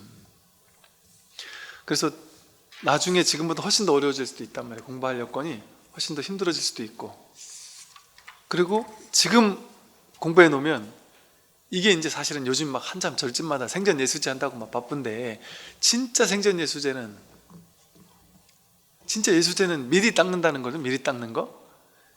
지금 공부하라는 거거든요. 왜 그러냐면, 예를 들어 여러분이 5년 뒤나 10년 뒤에 전생에 지어놓은 악업을 확 받을 수도 있어요. 예를 들면 전생에 내가 나쁜 짓을 한 거에 대한 과보를 5년 뒤 10년 뒤 받을 게 예정돼 있을 수도 있단 말이에요. 예를 들어. 근데 지금 예수 미리 닦아놓으면, 5년 뒤에 와야 될 업장이 안 올 수 있잖아요. 인과응보적으로 쉽게 설명을 하면. 그러니까 좋은 말로 할 때 공부해라 하는 말이 그 뜻이거든요. 지금 편할 때 공부해라 하는 게, 지금 편할 때 공부하면 나중에 정말 힘든 큰 업장이 와야 될 때 그게 안 올 수도 있고 슬그머니 지나갈 수도 있고 온 듯 안 온 듯 그냥 가볍게 지나갈 수도 있단 말이죠. 미리 닦았으니까. 그게 예를 들면 이런 식이죠. 내가 옛날 같으면 남들에게 말에 너무 끌려다녔다, 말의 분별에 너무 끌려다녀서 누가 나한테 한마디 잘못했다고만 하면 몇 날 며칠을 스트레스 받아가지고 막 죽을 것 같이 괴로웠다. 근데 이 마음 공부를 하다 보니까 말에 끌려다니는 일이 확 줄었다. 그 말에 끌려다닐 때마다 내 마음을 관하게 되고, 그 말에 끌려다니는 일보다는 말이 나온 자리에서 이렇게 좀 쉬는 일이 많아졌다. 이렇게 되면 어떻겠어요?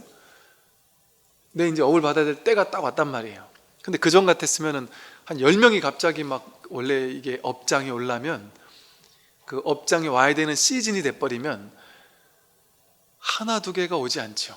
어떻게 이럴 수가 있나 싶을 정도로 막 여기저기서 마구잡이로 평소엔 평화롭다가 그때 돼서 이 일 저 일이 한꺼번에 터지기 시작한다니까요.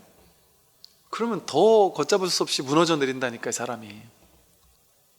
그런데 딱 공부가 돼 있으면 어떻겠어요? 그렇게 막 한꺼번에 찾아올 때 탁 이 쉴 자리, 자기가 이 쉴 자리를 탁 한번 확보가 됐다면 이 아무 일 없는 이 자리에 있단 말이에요. 그러면 그게 훨씬, 아무리 와도 거기에 크게 휘끌달리는 일이 줄어든단 말이죠. 있어도 있는 바가 없게 된단 말이죠. 그러면 분명히 업의 과보는 받았어요. 오긴 왔어요. 안 온 건 아니란 말이에요. 오긴 왔는데 나는 별로 흔들림이 없어요. 그러니까 스르륵 지나간 것처럼 느껴진단 말이에요. 그러니까 업이 안 온다 이런 얘기가 아니라, 업장이 소멸됐다라는 말은 업장이 사라졌다는 게 아니라 오더라도 오는 건지도 안 온 건지도 모를 정도로 그냥 스르륵 비껴가 버린다는 거예요. 지나가 버린다는 거예요. 내가 거기 걸리지 않으니까. 그래서 지금 미리 공부하는 게 그래서 중요하다는 것이죠. 도를 구하고자 하면 모름지기 정성을 다하라. 정성이 서로 감응하면 능히 도과를 얻는다. 그러므로 수행자는 지극한 마음으로 정진하라. 만일 지극한 마음으로 정성스레 구하면 반드시 얻는다. 이게 되게 중요한 말이에요. 도를 구하고자 할 때는 정성스러운 마음, 간절한 마음, 진지한 자세, 간절함, 정성스러움, 이게 중요한 거예요. 이게 도에서 나온 말이거든요. 간절한 마음으로, 정성스러운 마음으로. 이게, 근데 이거를 이제 기복불교에서 너무 가져다 써버려가지고 우리는 이런 얘기는 기복불교에서나 있는 건 줄 알거든요. 기도할 때는 간절히 기도하고 정성스럽게 정성을 다해서 해라. 그러니까 부처님 전에 뭐 공약물 올릴 때는 전날부터 목욕제기하고 과일을 잘 쌓아 올려가지고 다 공손하게 두 손으로 받들고 천천히 법당 들어가서 부처님께 삼배를 하고는 다 공약 올리고 정성스럽게 이렇게 올리고, 부처님 전에 올리는 과일은 싼 과일 안 된다. 비싸고 좋은 과일, 가장 좋은 과일로, 왜 정성이 담기려면 그만큼 좋은 과일을 갖다가 좋은 걸 이렇게 정성을 다해가지고 이렇게 정성스럽게 갖다가 다 올리고 정성스러운 마음으로 해라. 이런 정성스럽게 기도하고 간절히 기도하고 해라. 이렇게 하잖아요. 근데 그 간절히 정성스럽게 하라는 말이 도에서 나온 말이에요. 기도를 그렇게 하라는 게 아니라, 기도도 그렇게 해야 되겠지만, 근데 이제 이게 기도를 그렇게 할 때는 좀 위험한 이유가 뭐냐 하면, 기도는 너무 간절하고 너무 정성스러우면요, 그게 어긋나기가 쉬워요. 이게 한 끗 차이거든요. 한 끗 차이. 그러니까 기도를 간절하게 해야 되는 것도 맞는데 그게 어긋나기 쉬운, 강력하게 어긋날 확률도 있어요. 그게 왜 한 끗 차이냐면, 기도라는 건 뭐냐면 내가 원하는 걸 얻게 해주세요 이거잖아요. 부처님이 법이 원하는 거는 지금 이대로거든요. 근데 내가 원하는 건 지금 이대로가 싫고 다른 걸 원하는 거잖아요. 그러니까 내가 원하는 대로 해주세요는 뭐냐면, 부처님 당신이 시키는 거 안 하고 난 내가 시키는 거 하겠어요 이거였잖아요 사실은. 그러니까 부처님 말고 내 말, 부처님 말 말고 내 말 이루어지게 해주세요, 이걸 간절하게 원하는 거잖아요. 그러니까 자기 생각을 간절하게 원하는 거잖아요. 그러면 이게 너무 과도하게 간절해지면 어때요? 어떨 때 과도하게 간절해지죠? 절대로 이건 이루어져야 될 때, 그죠? 예를 들어 여러분이 집착이 너무 심한 거, 자식이 이 정도 대학 이상은 무조건 가야 돼요, 이런 사람, 이 사람은 너무 간절해요. 대충 간절하지 않아요. 근데 예를 들어 여러분들, 아이 자식 뭐 대학 좋은 데 가도 좋고 안 좋은 데 가도 좋고, 그거야 뭐 자기 하는 거 따라 다른 거지, 애를 뭐 그렇게까지 그럴 필요 있나, 좋은 데 가도 되고 안 좋은 데 가도 되지. 그런 사람은 간절하게 기도하겠습니까?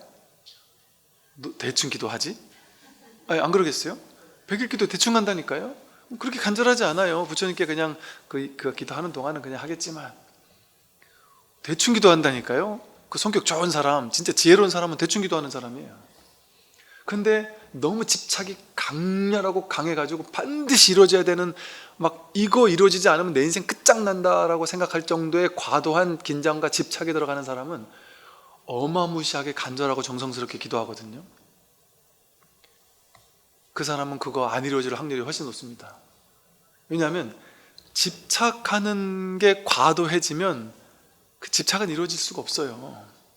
그 법칙과도 같아서, 이게 뭐와 비슷하냐면, 여러분이 누가 나를 좋다고 따라올 때는 괜히 기분이 좋아요. 근데 나에게 스토킹 하듯이 막 미친 듯이 집착하면 갑자기 마음이 뚝 떨어지잖아요. 갑자기 싫어지잖아요. 왜? 집착을 하면 그 집착을 받는 사람은 그걸 밀어내게 돼 있어요. 그게 우주의 법칙 비슷해요. 돈을 난 최선을 다 열심히 벌겠습니다. 그러나 막 집착은 없다. 벌릴 수도 있고 안 벌릴 수도 있는 거지 뭐. 그러나 난 최선을 다한다. 그런 사람은 돈이 벌릴 확률이 더 높아요. 근데 나는, 그래서 여러분 저한테 와서 상담하시는 거사님들 중에 주식을 해가지고 돈을 완전히 날렸던 분이, 날렸는데 날리고 나니까 이게 아내에게도 미안하고 막 미안하니까, 또 이게 빚져가지고 주식한 것 때문에 이 사람들 갚아야 될 게 너무 미안하니까 더 큰 욕심이 드는 거예요. 그래서 이 주식 때문에 이제 이걸 갚아야 되니까 더 큰 빚을 져가지고 주식을 또 하시는데, 저거 고사님, 그 주식으로 날린 돈을 이걸 딸라고 더 큰 빚을 져서 하면 되겠어요? 그러니까 주식을 하시려면 제 생각에는, 예를 들어 내 재산이 10이다 그럼 한 1, 2 정도 가지고, 1, 2, 3 뭐 요정, 이거 있어도 그만 없어도 그만이다 하는 돈이 있으면 그거 가지고 하시면 몰라도, 이렇게 막 끌어가지고 하면 되겠습니까? 그랬더니 뭐라 하시냐면, 스님, 지금 제가 주식으로 진 빚을 갚으려면 저한테 있는 돈 10분의 1 가지고 해가지고는 100년을 해도 못 갚습니다. 한 방 크게 투자해야 크게 벌 수 있습니다. 그 생각을 포기할 수 있을까요? 포기 절대 못해요. 그분은 제가 아무리 얘기를 해도 포기 안 해요. 그럼 저를 설득하더라고요. 제가 설득당할. 어떻게 설득하시냐면, 스님 생각해 보세요. 스님이 그냥 가만히 생각해 보세요. 지금까지는 주식하기에 되게 안 좋은 시즌이어가지고 제가 돈을 이렇게 날렸습니다, 이래요. 그래서 그렇군요. 그랬더니, 근데 스님 지금 저보고 하지 말라고요? 지금 제가 다 날렸는데 지금부터, 그 당시 그럴 때가 있었다. 지금부터 좋아지는 때인데 스님 저보고 하지 말라면 나중에 가서 딴 사람 다 벌었는데 저만 안 벌면 스님 책임지실 겁니까? 예를 들어 이렇게 얘기를 하면 참, 무슨 말을 해요, 그게? 그러니까 그걸 보고 제가 느낀 게 뭐냐면, 이렇게 과도하게 돈 벌어야 되라는 집착이 심하면 얼마나 간절하겠어요, 돈에 대해서. 얼마나 정성스럽게 주식을 하겠어요. 얼마나 간절하게 하겠어요. 근데 그게 정성스러움입니까? 과도한 집착이지. 과도한 집착이 많아질 때 과도하게 정성스러워질 수 있어요, 겉으로 봤을 때는. 그러니까 사실은 제가 막 기도 열심히 하겠습니다 이러면은 열심히 하지 마시고 대충 하세요, 이렇게 얘기를 주로 하거든요. 그러니까 사람에 따라 너무 과도하신 분들은 그렇게 오히려 그걸 쳐줘야 된단 말이죠. 그래서 머무는 법 없이 마음을 내는 게 제일 좋단 말이에요. 최선은 다하되 결과는 난 모르겠다, 결과는 나에게 달린 일이 아니니까 난 그냥 내가 할 수 있는 최선만 다한다. 그게 가장 좋은 자세란 말이에요, 이 현상세계에서는. 근데 이 출세관에서는, 그 출세관도 마찬가지예요. 그래서 스님들 법문 들어보면 어떨 때는 간절히 정성을 다해서 이 도를 찾아라 이러거든요. 내가 누군지를 한번 궁금해해라 이런단 말이에요. 막 가슴이 터져나갈 정도로 궁금해해라 이런단 말이에요. 그러나 이렇게 하면 깨닫겠지라든지, 내가 반드시 깨달아야 되라든지, 이런 삿된 생각은 내려놔라. 그리고 그런 과도한 집착 이런 게 있을 때는 이렇게 이 스님들이 법을 쓸 때는, 방편을 쓸 때는 이렇게 밀었다 당겼다를 잘하는 스승이 좋은 스승이라고 하거든요. 어떨 때는 막 확 그냥 밀어붙여가지고 공부에 밀어붙이도록 하다가, 또 어떨 때는 너무 과도하다 싶을 때는 또 살짝 이렇게 풀어준단 말이에요. 야, 그렇게까지 하지 말고 좀 쉬면서 해라 한다든지. 어떤 사람은 그런 말을 해줘야 되는 사람도 있고, 어떤 사람은 다른 말을 해줘야 되는 사람이 있단 말이죠. 막 그냥 달리는 말에 채찍을 해줘야 되는 사람도 있고, 너무 과했을 때는 그걸 좀 잠깐 멈추도록 해줘야 되는 사람도 있단 말이죠. 그래서 그러나 이 공부에 대해서는 이 대원칙이 정성스럽게 구해야 되는 거예요. 이 깨달음에 대해서는. 이게 어떤 게 정성스러움이에요? 여러분이 알 수 있어요. 난 정성스러운가? 정성스럽지 않은가? 어떻게 알 수 있을까요? 여러분이 내 인생에서 이 공부가, 내가 깨닫는 공부, 나를 깨닫는 공부, 이 생사해탈한 이 공부가 내 인생의 1번으로 중요하다. 나머진 다 2번, 3번, 4번이다. 이 세간에 있는 뭐 돈, 명예, 권력, 지위, 건강, 이 모든 것들은 왔다 가는 거잖아요. 명백하게 왔다 가는 거잖아요. 그러니까 어느 순간에 있겠지만 어느 순간에 없는 거잖아요. 근데다 그게 또 내 뜻대로 되는 거기만 한 것도 아니에요. 내가 노력한다고 반드시 되는 거기만 한 게 아니에요. 인연이 받쳐줘야 되지. 나에게만 달려있는 것도 아니에요. 그러니까 이거는 두 번째, 세 번째 일이 될 수 있단 말이에요. 그렇다고 대충 하진 않아요. 단지 마음에서 간절함이 1번은 이 공부다. 나머지 2번, 3번, 4번은 뭐 자식, 뭐 진급, 돈 벌고 뭐 이거 뭐든지 해도 된다. 그게 중요하지 않은 게 아니니까. 근데 왜냐하면 여러분, 돈, 명예, 권력이 더 중요해요? 내가 더 중요해요? 내가 더 중요하잖아요. 돈, 명예, 권력, 지위를 다 얻었는데 지금 죽는다 이러면 어떠겠어요? 그렇게 해서 뭐 의미가 없잖아요. 1000억을 벌었어도 의미가 없잖아요. 그러니까 1000억이라는 돈은요, 내가 죽는다는 판결을 받자마자 의미 없는 돈이 돼버리는 거잖아요. 근데 우리는 그렇게 의미 없는 걸 가지고 평생을, 그게 더 중요하잖아요. 마음 공부보다. 마음 공부는 그렇게 1000억 같은 이렇게 순식간에 의미 없어지는 이런 공부가 아니라니까요. 이 마음 공부는. 그렇지 않나요? 돈, 명예, 권력, 지위 뭐 다 그렇잖아요. 건강 다 그렇잖아요. 순식간에 의미 없어진다니까요. 근데 이 공부는 전부예요. 전부.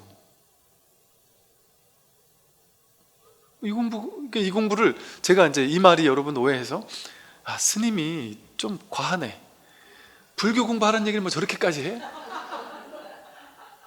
당연히 내가 내 일을 먼저 해야지. 내 남편, 자식 키우고 돈 벌고 가족 지키고 이걸 먼저 해야지. 그러면 가족 다 내팽개치고 절에 와서 막 1번으로 살란 얘기야? 이렇게 오해한단 말이에요. 제가 뭐 여러분한테 뭐 절에 와서 봉사해라거나 뭐 이것저것 하라 뭐 이런 얘기를 한 적이 있습니까? 오히려 우리 절은 와서 봉사하겠다는 사람이 너무 많아가지고 죄송합니다 하면서, 저희 절은 봉사자 안 받습니다. 그럼 뭐 화를 내면서 그때 그런 사람이 뭐 이런 분도 계신다니까요. 그럼 와서 알아서 청소 그냥 봐서 지저분한 거 청소해 주시면 돼요. 그럼 마음껏 하시면 돼요. 그냥 이렇게 한단 말이에요. 그런 걸 뭐 절에 가서 막 집안 내팽개치고 절에만 가서 있으란 얘기가 아니잖아요. 불교 공부하라는 얘기도 아니잖아요. 절에 와서 뭘 갖다 바치라는 얘기도 아니잖아요. 불교하라는 얘기 아니에요. 제가 하는 말이 지금. 여러분 자신 다 내팽개치고 가정 내팽개치고 불교를 1등으로 알아라 이 소리 아니라니까요. 자기 괴로움. 반드시 우리는 늙고 병들고 죽을 거잖아요. 그거 어떻게 할 거예요? 그때 가서 늙고 병들고 죽는 죽음의 신을 대적할 힘이 있습니까? 지혜가 있습니까? 그거 없잖아요. 명백하잖아요. 그러니까 이게 진짜 자기가 더 중요하지, 어떻게 나에게 왔다 가는 게 중요하겠어요? 내 몸도 왔다 가고 자식도 왔다 가고 남편도 왔다 가고 가족도 왔다 가고 돈, 명예, 권력, 지위 다 왔다 가잖아요. 근데 이 왔다 가지 않는 이 한 물건이 나의 뿌리일 뿐 아니라 내 자식을 진짜 살리는 일이고 내 남편을 진짜 사랑하는 일이고 일체 중생을 구제하는 일입니다. 이거 가족 내팽개치는 일이 아니에요. 가족을 진짜 구제하는 일이에요. 부처님이 가족 버리고 자식 고향 버리고 왕이 되지도 못하면서 다 버리고 떠났단 말이에요. 결국 버리고 떠났기 때문에 고향 마을 속가족이 멸망까지 했단 말이에요. 그럼 우리가 전부 다 그런 그런 사람은 우리가 왜 이렇게 2500년 지난 지금까지 따르겠어요? 겉으로 본 그 모습을 보고 따르는 게 아니잖아요. 부처님이 출가한 것 때문에 가족들이 석가족이 멸망했다 하더라도 부처님이 그들을 구제 안 한 걸까요? 부처님이 깨닫자마자 일체 중생을 구제한 거라니까요. 더 놀라운 일이라니까요. 더 근원적인 일이라니까요. 왜냐하면 부처님이 출가하든 안 하든 어차피 죽을 사람은 죽었을 거거든요. 어차피 일어날 전쟁이 일어났을 것이고, 인연 따라 오고 갈 건 오고 간단 말이에요. 그러니까 부처님의 출가가 위대한 것이, 그렇게 버리고 떠나는 것이 위대한 것이, 부처님 출가할 때 뭐라 했었냐면, 나는 버리고 떠나는 것이 아니다. 나의 출가의 목적은 버리고 떠나기 위한 목적이 아니다. 나의 목적은 되돌아오기 위한 목적이다, 이런단 말이에요. 부처님이 우리를 버리고 떠나기 위한 목적이겠습니까? 그러면 우리 앞에 다시 왔겠어요? 버리고, 작은 걸 버리고 떠나가지고 진짜 큰 걸 얻은 다음에 일체 중생에게, 지금 2500년이 지난 우리에게까지 법이 전해지도록 우리 옆에서 우리에게 법을 전해줬잖아요. 이게 어떻게 버리고 떠난 거예요? 진짜 우리에게 돌아온 거지. 우리를 살릴 수 있는 지혜를 가지고 안고 돌아온 거잖아요. 그게 중요하다니까요. 그러니까 탐진치 삼독을 가지고 평생 업짓는 삶을 살면서 평생을 사는 게, 자식 남편하고 평생을 그렇게 업만 짓기만 하면서 사는 게 더 중요하겠습니까? 내가 진짜 자유로움을 깨닫고 자식과 남편을 정말 이 자유의 길로 이끌 수 있다면 그게 더 중요한 일이겠어요? 이건 어떤 종교 이런 일이 아니에요. 진짜 자기가 진짜 내 삶에서 중요한 게 뭔지를 비로소 깨닫게 되는 일인 것이죠. 그래서 이 선은 그럼 어떻게 공부하면 되느냐? 어떻게 공부하는 방법이 없습니다. 마음만 바르면 무조건 된다. 방법이 없어요. 어떻게 마음이 바른 걸까요? 자세, 태도, 그게 공부 끝이에요. 이게 되게 중요한 말이에요. 자세에서 공부가 끝납니다. 정성스러운 간절한 마음에서 공부가 끝납니다. 법문은 차고 넘쳐요. 어느 부분에서 깨달을 것이냐? 응무소주 이생기심, 여기서 육조 스님은 깨달았잖아요. 뭐 옛날에 스님들이 깨달았다 할 때 어떤 구절에서 깨달았다 하는 그 구절 공부해 보세요. 그 구절 공부하면 여러분 깨달을까요? 그 구절 공부한다고 깨닫는 게 아니에요. 어떤 구절에서도 다 깨달을 수 있다니까요. 하다못해 남들 싸움 구경하다가도 깨닫기도 하고요, 운전하고 하다 깨닫기도 하고요, 별 시답지 않은 말에서 깨닫기도 한다니까요. 그러니까 이 깨달음에 언어가 없는 게 아니에요. 법문이 없는 게 아니에요. 내가 준비가 안 돼 있으니까 그 모든 그냥 황금덩이 같은 말 속에서도 못 깨닫는 거예요. 내가 준비가 안 돼 있으면. 근데 이제 내가 준비가 돼 있으면 어떤 말에서도 깨어난다니까요. 그럼 뭐가 준비겠어요? 간절함.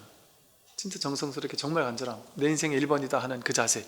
그 자세를 가지고 계속 공부만 한다? 그게 이제 유일한 공부의 내가 잘 가고 있는지 못 가고 있는지를 확인하는 길이에요.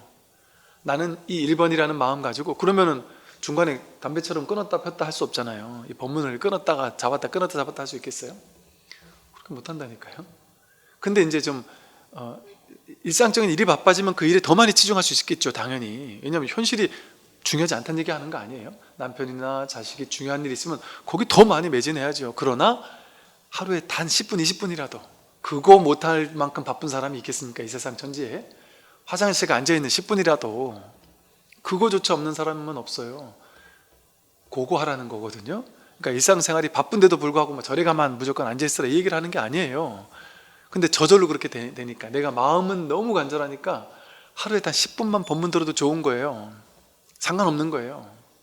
그 옛날에 그 지옥에 있는 사람이 뭐 법문 들으려고 지옥에 500년을 밑에 그냥 끓는 물에 가서 온몸이 타고 있다가 천년에 한 번 고개 한 번 싹 듣고 또 내려가고 듣고 천년에 한 번 또 들어왔다 내려간다는 거죠. 그런데 그 지옥에 있는 중생이 지옥 끓는 물에서 잠깐 고개를 내밀고 숨 쉴 때, 그때 너무 법문이 듣고 싶다는 거예요.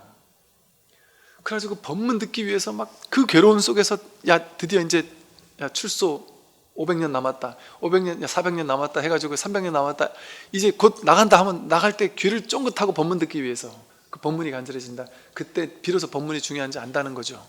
근데 복이 없어가지고 법문 들으려고 딱 올라가면은 쑥 뽑아 내려와가지고 법문을 다 못 듣고 응무소주 이생기심해야 되는데 응 하면은 쑥 내려간단 말이에요. 그럼 그 다음 100년 가가지고 그 다음 말을 들어야 되는 거예요. 근데 그 다음 말이 너무 듣고 싶어 죽겠단 말이죠. 여러분 이 간절함이 뭔지 잘 모르실 거예요. 지금은 법문이 너무 많아서 그것이 중요한지 몰라요. 제가 확실히 알아요. 모르셔요.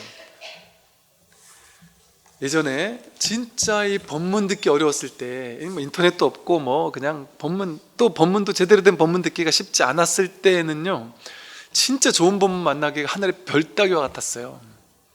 그래서 진짜 좋은 법문 하나 구하면요 정말 그거를 수백 수천 번 돌려보면서 와 정말 그 간절함을 이루 말할 수 없었어요. 그러다가 뭔가 정말 좋으신 분의 좋은 법문을 탁 진짜 만났다. 내가 한 몇 시간짜리 법문을 만났다. 세상 다 가진 것 같이 진짜 난 몇 날 며칠을 그냥 그것만 듣고 살면 원이 없겠다 싶을 만큼 너무 행복한 그런 때가 있었다니까요. 그때 정말 그 법문 그 파일 하나 있으면 그게 뭐 너무너무 행복하고 막 그랬다니까요. 근데 이제 지금은 반대로 너무 홍수처럼 법문이 쏟아지니까 이게 이제 귀한 줄을 오히려 더 모른단 말이죠. 그래서 많이 듣는 거 안 중요해요. 여러분 이제 중요한 공부하는 방법인데요. 많이 듣는 건 안 중요해요. 뭐 일주일에 3개, 4개, 5개 올라온다고 다 들어야 된다 생각하지 마세요. 하지 마시고 내가 올라오는 법문 중에 아무거나 진지하게 내가 간절한 마음으로 내가 하나를 듣더라도 온전하게 듣겠다. 정성스럽게 진지한 마음으로 진짜 내 얘기라는 마음으로 저 스님이 나에게 딱 1대1로 얘기한다는 마음으로 자세가 딱 1대1 법문을 듣는다 하는 마음으로 내가 이거 하나도 놓치지 않고 듣겠다 하는 마음으로 그 정성스러움을 가지고 잠깐이라도 듣는 게 중요하지. 뭐 일상적으로 이렇게 켜놓고 그냥 듣는 것도 뭐 나쁘진 않지만 한 번씩은 그게 한 번씩. 그래서 제가 이제 이런 말 하잖아요. 가끔 한 번은 법당에 와서 직접 듣는 게 좋습니다. 뭐 들을 형편이 못 되는 사람일지라도 직접 와서 듣는 게 좋습니다 하는 말은 여기까지 오려면 아침부터 일어나서 준비하고 씻고 뭐 하고 준비해서 한 몇 시간을 거의 하루를 허비해야 되잖아요. 그럼 그만큼 중요한 일에만 그런 시간 투자하지 않아요? 우리가 보통? 중요하지 않은 일에 그런 시간 투자 안 하잖아요. 그만큼 간절한 사람만 그렇게 오게 된단 말을 하는 것이고요. 또 그 말의 또 다른 의미는 꼭 와야지만 된다는 얘기가 아니라 집에서 듣더라도 그런 자세로 내가 그렇게 몇 시간을 가가지고 지금 듣는 거야 그런 자세로 들으라는 거예요. 그래야만 이게 더 그러니까 공부 자세히 끝나는 거니까요. 이제 그 다음 볼게요. 몸을 절제하고 말을 삼가고 그 마음을 거두고 성냄을 버려라. 도의 길을 가는 데는 인욕이 가장 으뜸이다. 서로 싸우지 말라. 말로써 옳고 그름을 가리려 하면 평생을 싸워도 끝이 없다. 오직 침묵으로써 참고 용서하는 것만이 모든 다툼을 끝내나니 이러한 가르침이야말로 참으로 존귀하다. 이런 이제 쉬운 이런 가르침들이 나온 배경이 뭘까? 왜 이렇게 얘기를 할까? 그냥 윤리도덕적으로만 이렇게 얘기했을까? 그게 아니란 말이죠. 여기서 말하듯이 말 가지고 또는 생각을 가지고 옳고 그름을 가리려고 하면 평생을 싸워도 끝이 없다. 왜 그럴까요? 옳고 그름이 정해진 실체적으로 옳은 거, 실체적으로 틀린 것이 없기 때문에 그렇습니다. 이쪽 사람 말 들어보면 저놈이 죽일 놈 같아요. 저쪽 사람 말 들어보면 이 사람 말이 잘못됐네 싶단 말이에요. 양쪽 사람들 입장의 말을 다 들어보고 또 심지어 들어보기만 하는 게 아니라 그 사람이 왜 이런 행동을 했을까를 그 사람의 살아온 삶의 경험, 업습 이런 것까지 같이 들어보면 이해가 돼요. 누구나 이해가 돼요. 왜 그런지 아세요? 왜 이해가 될 수밖에 없느냐 하면 그건 그 사람이 나쁜 놈이었던 게 아니라 그 사람은 그런 인연, 그런 업습, 그런 삶의 조건 속에서 살아왔기 때문에 저런 식으로밖에 판단할 수 없는 업식이 만들어졌구나 이걸 깨닫게 되니까 그 사람을 미워할 수 없게 돼요.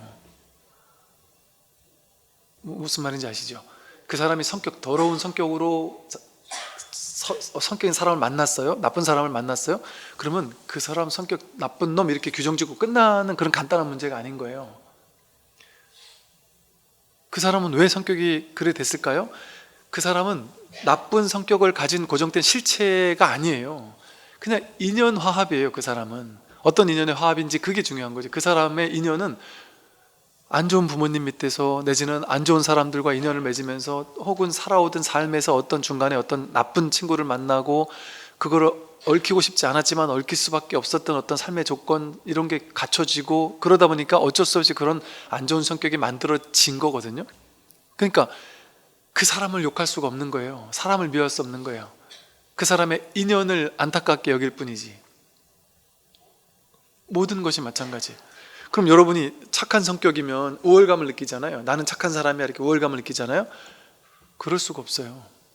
내가 착한 사람이 아니라 내가 운 좋게 좋은 부모님 또 좋은 조건 크게 스트레스 받지 않는 상황 속에서 내가 이렇게 살았다 보니까 이런 성격이 만들어진 거예요. 이런 성격이 나의 고정된 실체적 성격에 자성이 없어요. 고정된 실체적 성격이 없어요. 인연이 바뀌면 이 성격도 바뀝니다. 그래서 보통 사람들은요, 우리가 이해 가능한 범주에서 움직여요. 여러분 막 천사 같은 성격의 사람들 있잖아요.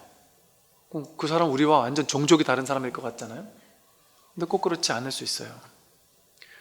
천사 같은 사람도 천사 같지 않은 부분이 분명히 있어요. 마음속에 사람들을 엄청나게 도와주는 막 퍼주고 도와주는 어떤 사람이 어쩌면 이럴 수도 있어요. 뭐냐면 너무나 사랑스러운 마음이기 때문에 도와주는 사람도 있지만 또 인연이 살다 보니까 어떠한 인연을 만나서 어떤 사람에게 도움을 받아서 너무너무 좋았었기 때문에 내가 이걸 갚아야 되겠다 이런 인연으로 갚는 사람도 있을 수 있고, 또 어떤 사람은 내가 어떤 큰 상처 또는 큰 어떤 아픔이 있어서 그걸 이렇게라도 내가 갚는 삶을 살아야 되겠다 이러는 마음이 있을 수도 있고, 이를테면 죄를 좀 이렇게 하면 좀 덮어질 수 있을까? 예를 들면 이럴 수 있는 경우도 있을 수 있고, 또 제가 이 말은 뭐냐면 그 착한 사람을 무시하려는 게 아니라 그 착한 사람도 착한 사람이란 고정된 실체가 아니라 우리와 동등한 어떤 인연의 조화예요.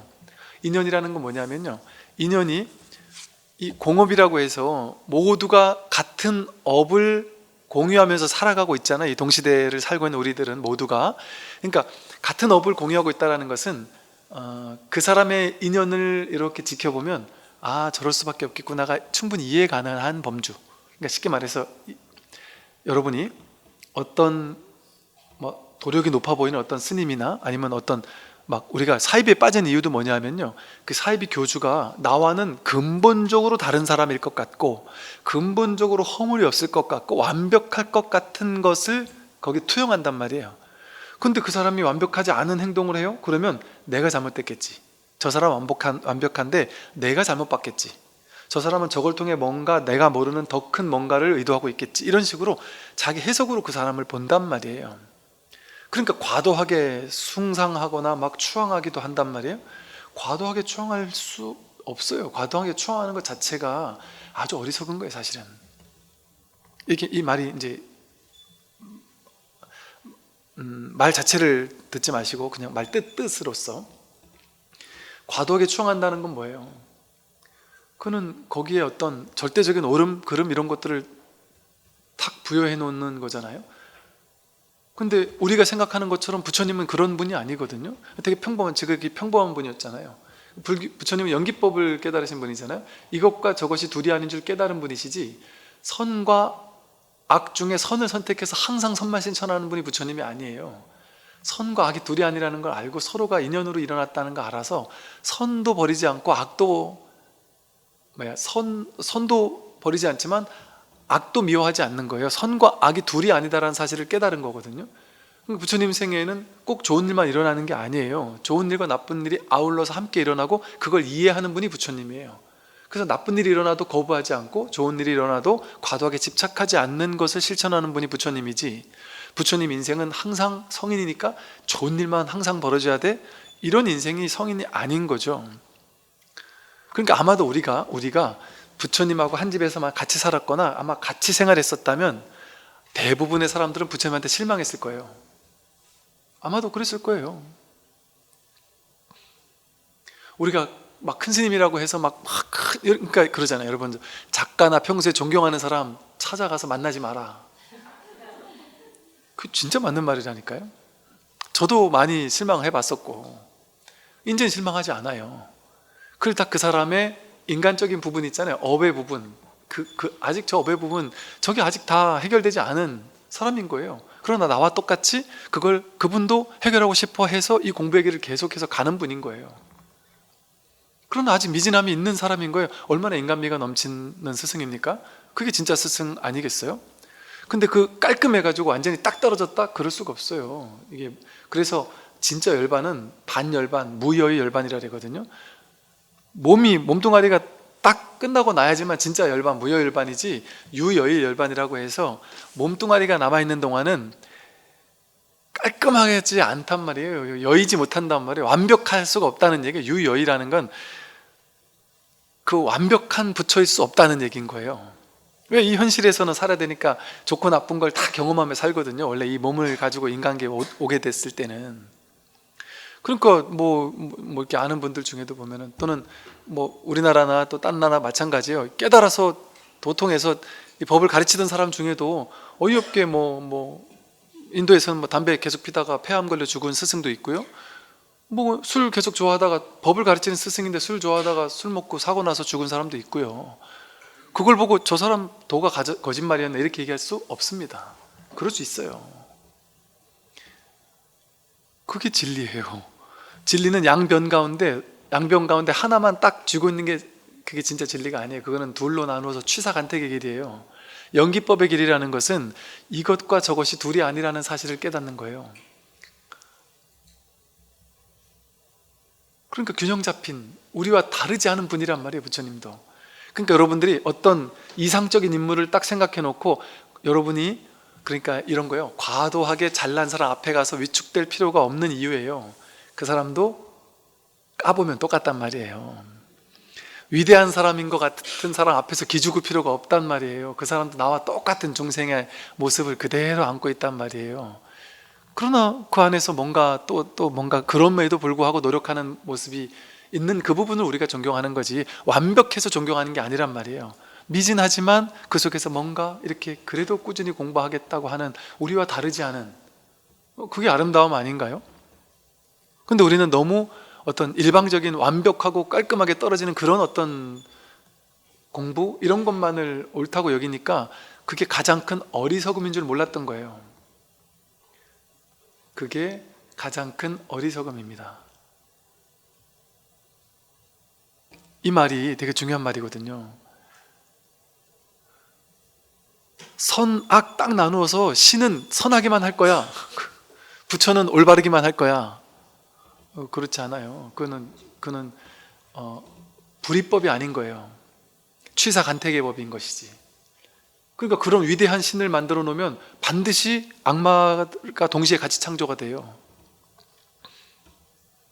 근데 관세음보살님 얼굴은 11명 간음에 막 우는, 화내는 얼굴도 있고, 자비스러운 얼굴도 있고, 웃는 얼굴도 있고, 막 탐진지 삼덕의 얼굴 다 같이 있거든요.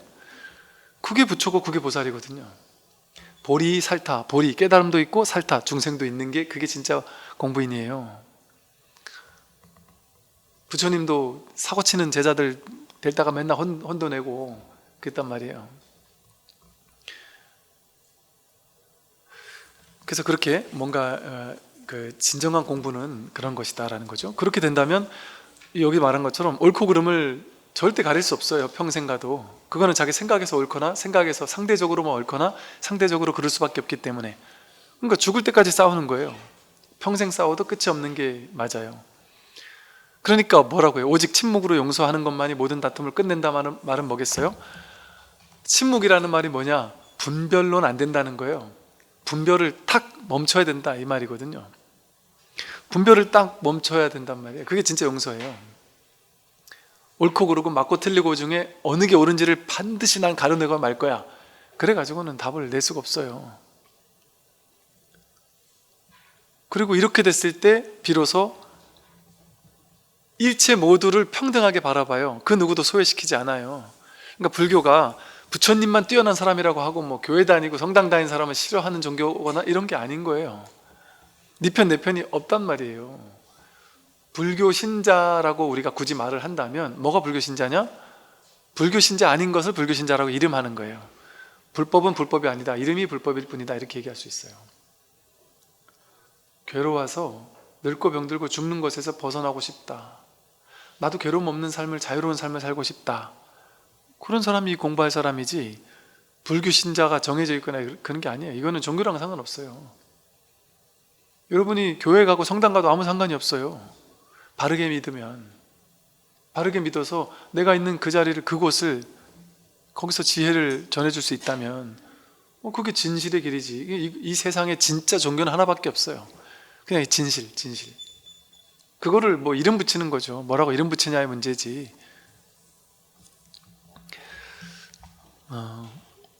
그래서 모든 다툼을 끝낼 수 없거든요. 사람은 왜? 분별이 있으니까, 옳고 그른 게 있으니까, 옳은 게 그른 것과 싸워 이겨야 되니까.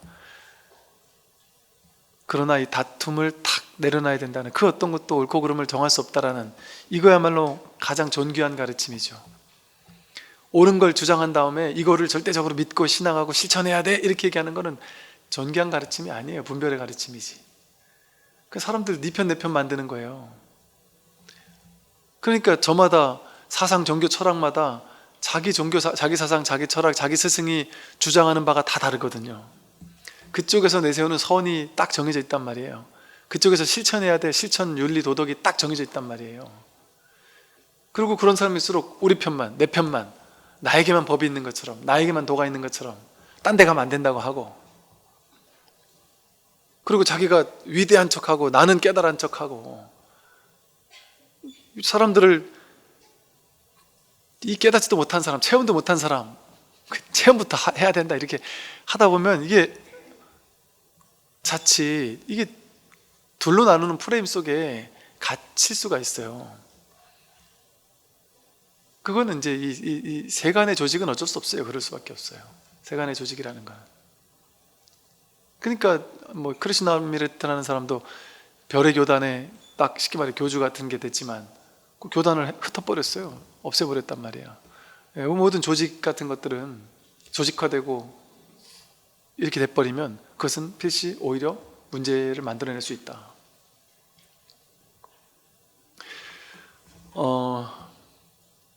가끔 아주 가끔 너무 과도하게 이 법을 좋아하고 존경하는 건 상관없어요. 근데 과도하게 이제 뭐 어떤 저라는 사람이라든가 이런 어떤 사람에게 이제 뭐 과도하게 추종을 하는 것 같고, 과도하게 찬탄을 하는 것 같고, 과도하게 막 칭찬을 하는 것 같고, 막 모르는 사람 듣기에는 닭살 돋을 정도로 과도하게 이렇게 막 찬탄하고 막 좋게 말하니까 그렇지만 그런 분들이 가끔씩 계실 수가 있어요. 근데 그것도 별로 좋은 게 아니에요. 그것도 자기가 좀 치우쳐 있는 거예요. 그러니까 드라이하게 뭔가 이렇게 가볍게 그냥 이렇게 공부하면 되지, 뭘 그걸 그렇게까지 막 티내고 뭐 막 그래야 될 필요 없잖아요. 자기 공부가 중요한 거지. 그러니까 법정 스님이 그래서 아마 그랬을 것 같아요. 법정 스님이, 나는 내 앞에 와서 과도하게 내 칭찬하는 사람, 난 그 사람 보면 믿음이 안 간다, 신뢰가 안 간다, 별로 좋아 보이지 않는다, 난 그런 사람하고 별로 친하고 싶지 않다, 이런 식으로까지 얘기를 하셨어요. 근데 이제 왜 그랬을까요? 그것도 하나의 자꾸 이게 뭔가 이렇게 과도한, 아무리 좋은 것도 치우치면, 그게 과도해지면 그게 문제가 될 수 있어요. 그렇게 되면 그게 자꾸 이렇게 뭔가 조직이 되고, 뭐 그 사람과 가까운 사람과 가깝지 않은 사람은 뭔가 나뉘는 것 같고, 뭐 막 이런 식의 자꾸 우상화시키는 그런 게 생길 수 있어요. 그러면 안 돼요. 전혀 그럴 필요가 없고, 그래서는 안 되고. 그러니까 제가 자꾸 이렇게 한 번씩 이렇게 고백처럼 얘기를 하는 게, 제가 전혀 그런 사람이 아니거든요. 전혀 여러분하고 똑같은 사람이에요. 완전히 똑같은 사람이에요. 그러니까 여러분하고 저하고 좀 코드가 맞는 게 아닐까요? 많은 대중과 제가 조금 코드가 맞는 게 왜 그럴까요? 똑같으니까. 거기서 거기니까. 근데 너무 거룩한 사람 같으면 이렇게 일상생활에서 막 이런 얘기를 할 수 있겠어요? 여러분이나 저희나 거기서 거기니까 그 마음을 서로 다 아는 거죠. 서로가 이렇게 공명할 만한 마음이니까.